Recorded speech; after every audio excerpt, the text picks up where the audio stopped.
হ্যাঁ, তোমার মস্তকে ছিলাম আমি অতি সুখী পিতা। আজ আমি তোমার কাছে বড়ই কথা বলে গেছি পিতা, যে তুমি আমাকে ওই মায়ের সঙ্গে পাঠিয়ে দিচ্ছ পিতা। বলে কালী, অভিমান করো না বাপ। আমি যে ত্রিশক্তিকার অগ্নিকারে আবদ্ধ হয়ে গেছি। যাও তুমি, ওই পদ্মাবতী মা তোমাকে যা আদেশ করে তুমি অক্ষরে অক্ষরে পালন করো, কেমন? তাই হবে পিতা। নাও নাও মা পদ্মাবতী, তোমায় আমি কালীনাথকে দান করলাম। আরেকটি কথা মা, বলো ছলে বলে বলে কৌশলে একটি পুষ্পালয়, কিন্তু চাঁদের তুমি প্রাণে বেরো না, কেমন? তাই হবে পিতা। এবার তাহলে আমরা আসি। বেশ। কালিনা,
কালীনাথ, বলো মা, আজ তোমাকে 12টি বছর এই কালিদাস সাগরে অপেক্ষা করতে হবে। চা প্রভু কালিদাস, ও মা, বলো মা গো, পিতার মস্তক থেকে ছলনা করে আমাকে এনে মা গো, আমাকে রেখে গেছেন কালিদাসের জলে মা।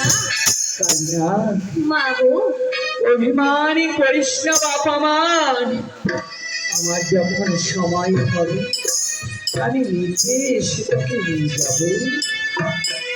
বেশ মা বেশ, তাহলে তুমিও শুনে রেখো মা, এই কালীনাথ ছাড়া তোমার ভিন্ন হবে না মা গো, এই কালীনাথ ছাড়া তোমার পূজার প্রচার হবে না মা। কালিদাস, মা, অমন কথা বলিস না বাপ। আমি যে জন্য তোদেরকে ওই পিতার মস্তক শূন্য করে এই মাত্র কিনেছি, আমি যেন সেই খেলা সফল করতে পারি। বেশ, এবার তাহলে আমি আসি। বেশ মা।